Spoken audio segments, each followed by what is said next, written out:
Mark Twain is a well-known American writer. He was satirical, he was witty, he could be serious. You'll learn more about Mark Twain in the PowerPoint on him in the course.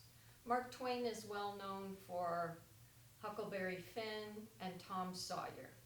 But I think one of his best pieces is King Leopold's Soliloquy.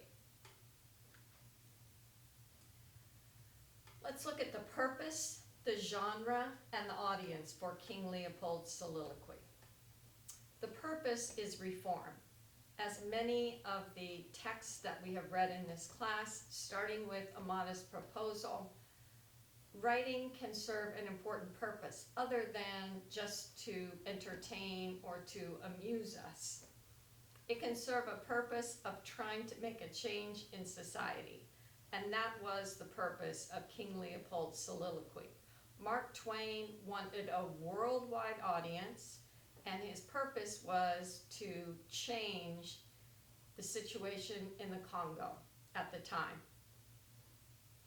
So his purpose was reform. I want to read a couple of letters that have been uncovered. They are now in the E.D. Morel collection of the British Library of Political and Economic Science at the London School of Economics. Letters are a primary source and give us a really good picture as to what an author was thinking, what was going on in their personal life, which is sometimes relevant, sometimes not. But in this case, he was asked by Morel at the Congo Reform Association to aid in the fight against the atrocities that were going on in the Congo, not unlike Equiano and Harriet Jacobs being asked by abolitionists to write their memoirs to help the fight against abolition. In this case, he was asked to write a piece, which is brilliant by my standards, to expose what was going on in the Congo and what King Leopold II was actually doing, because he said he was doing one thing and he was actually doing another thing. So some of the insight that we get into Mark Twain's frame of mind and what he was thinking about at the time, we see in his letters. So we have a letter written on April 11th, 1905 to Mr. Morel, and Mark Twain says, "Just after I began an article on Leopold 4 or 5 months ago, I was hit by a combination of gout and bronchitis. Writers are people." And so he started writing, then he had an illness, and he said he's been in bed ever since. However, I accomplished the article in the course of time and finished it 2 or 3 weeks ago, about 10,000 words, entitled King Leopold's Soliloquy. I told you, as you may remember, that the corporation would be doubtful about the commercial wisdom of dipping into Leopold's stink pot. So he's not expecting to make any money on this. He's doing it to make a change. Another letter he writes. So the first one was on April 11th. This one is 1905. This is 12th of January, 1906, again to Mr. Morel. The map has arrived and I'm very happy to have it. If we had a great strong organization here, meaning a reform organization, with great and powerful names for sponsors and an energetic and influential management, we could warm up the nation and accomplish things. As things are and have been for a year, progress must be slow and ineffectual. So he's lamenting the lack of a reform association as they had in Britain at the time.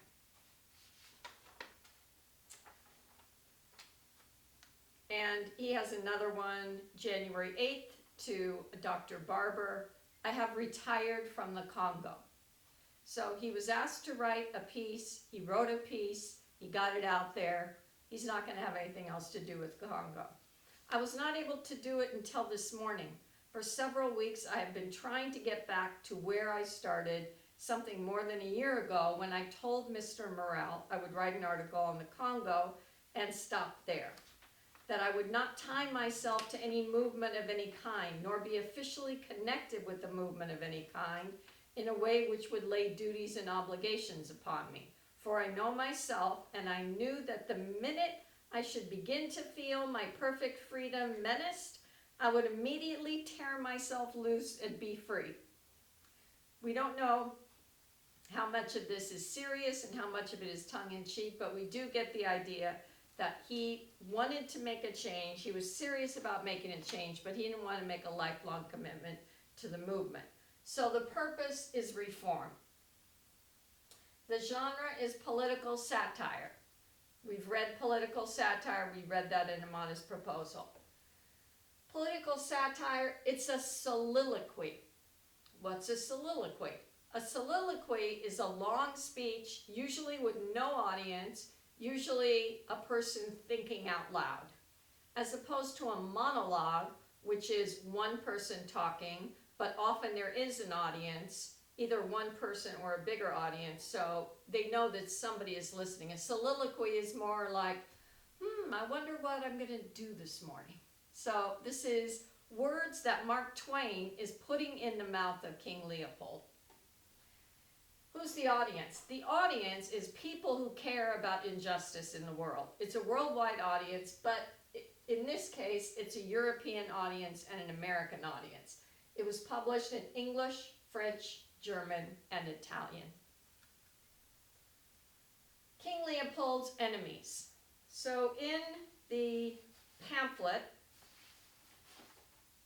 he talks about his enemies. If you'll notice when you read it, he doesn't deny that he has committed these atrocities. He doesn't deny it, as far as I could see, anywhere in the pamphlet. What he does is say, how dare they expose it?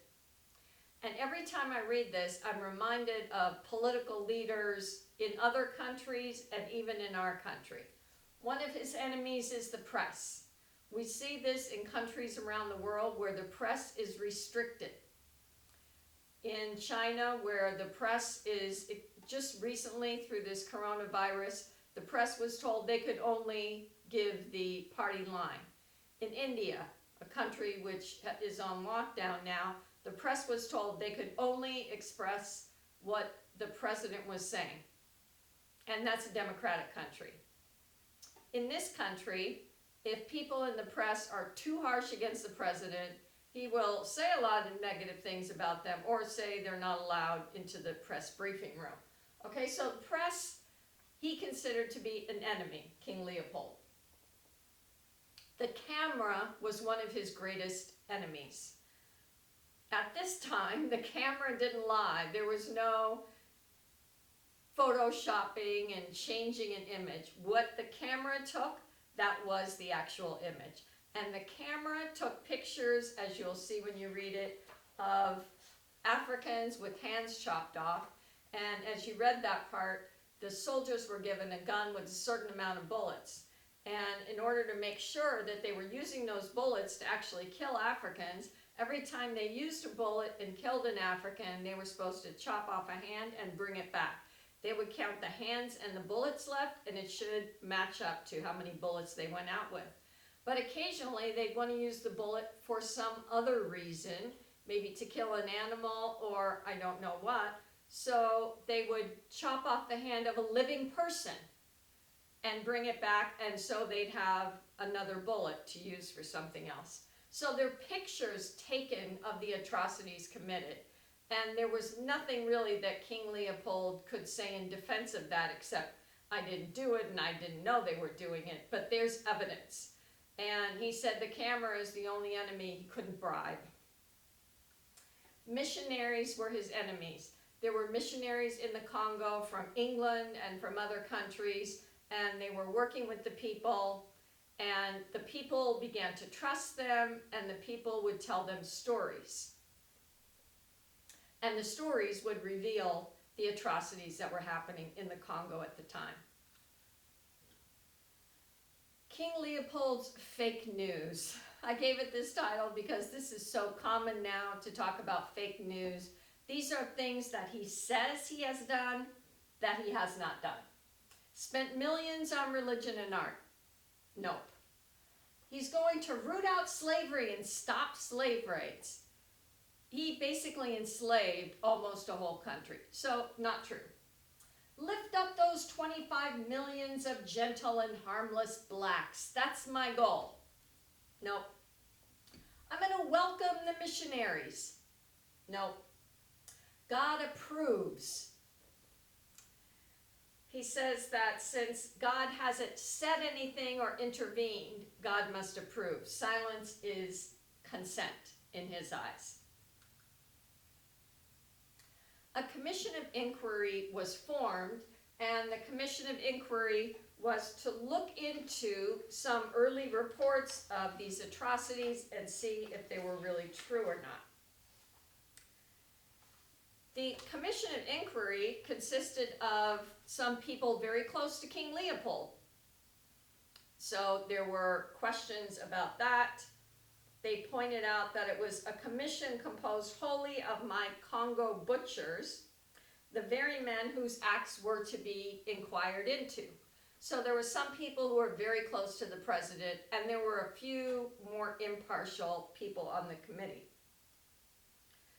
And they compared it to the wolf guarding the chickens. What happened is there was such an avalanche of awful testimony that even the people who were close to the king could not deny the terrible things that were going on. So it was a report that said, these are the awful things that are happening and this needs to stop. Even men of stone would be moved. One of the missionaries I want to talk a little bit about is Alice Seeley Harris. This is a picture of her. That's another picture of her. That's a picture, a drawing of another missionary talking to some of the Congolese. And we're on the next slide, we're going to talk about primary sources. One of the other brilliant things that Mark Twain does is he incorporates primary sources into his pamphlet to give it veracity, to give it strength, to bolster his argument. Missionaries were out in the rural areas with the people, trying to talk to them about Christianity, trying to help them, bringing education. And Alice Seeley Harris was a missionary. She was also a photographer. Her contribution, now I'm reading from Light on the Dark Continent, the photography of Alice Seeley Harris and the Congo atrocities of the early 20th century. Her contribution to the struggle, both in photograph and in print, was substantial.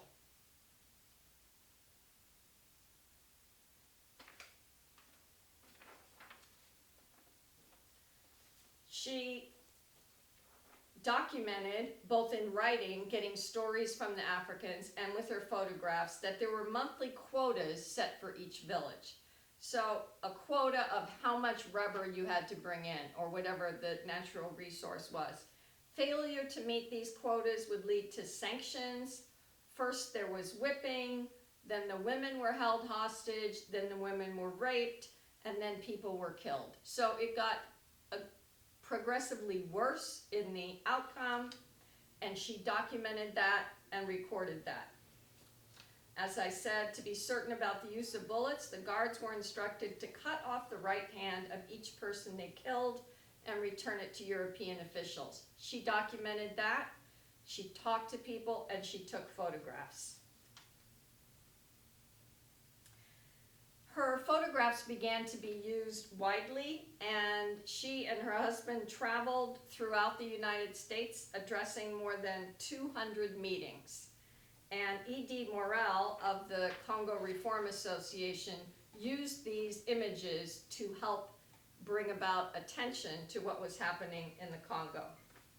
There were other missionary photographers who were doing the same thing, but Alice Seeley Harris was ahead of them in terms of how much she produced and how effective it was. And in 1906, the Harrises started working with Morel in the Congo Reform Association.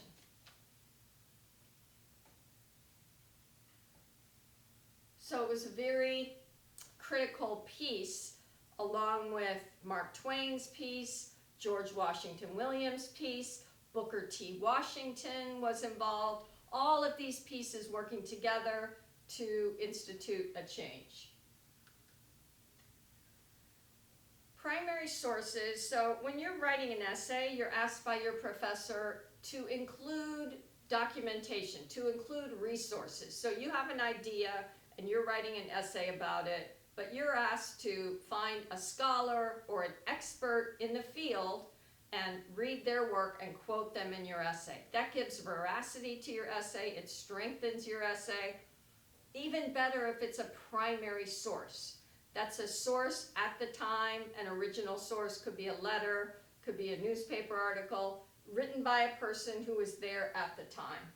So these are some of the primary sources that Mark Twain includes in King Leopold's Soliloquy. So to me, his wit comes out, his humor comes out as he shows King Leopold, oh damn, they're saying this about me killing 10 million people. Well, I can kill 10 million people, I'm the king. How dare they say such a thing about me? And that can be strong and powerful, but then on top of his brilliant wit, add primary sources and you have a winning combination. The President's Order of Recognition. On your quiz, if you're watching this before you take the quiz, the first country to recognize him was, sorry to say, the United States of America. A report by Reverend W.M. Morrison, an American missionary. Report of a journey made in July, August, September 1903 by Reverend A.E. Scrivener, a British missionary. A photograph. A report on the treatment of women and children in the Congo state, what Mr. Casement saw in 1903, and a poem that was published in the New York Times in 1905. So he includes these primary sources, which adds to his ethos argument as a writer, and it also adds to the strength of the piece. Near the end, Mark Twain offers suggestions for how can we memorialize this fantastic guy whose atrocities equal only that of the flood. Just gave you another answer to the quiz. Well, maybe if we took these 15 million skulls, we could line them up and make a pyramid. It would be equal to the Great Pyramid of Cheops. Or maybe we could line up all the skulls and it would go from New York all the way to San Francisco. So he's painting a visual image. You could give a number, but when you give a visual image, it strengthens your argument. You're hitting more senses than one. And the photographs and the images in the piece are very hard to look at, but also add strength to the piece. So King Leopold's Soliloquy is yet another example of a writer who wants to make a difference in society, who wants to make a difference in the world, and uses his creative abilities to get his work out there and try and make a change. Unfortunately, George Washington Williams visited the Congo in 1890. This is 15 years later. And still, in that period of 15 years, millions of more Congolese died. If the world had listened to George Washington Williams back in 1890, a lot of human lives could have been saved.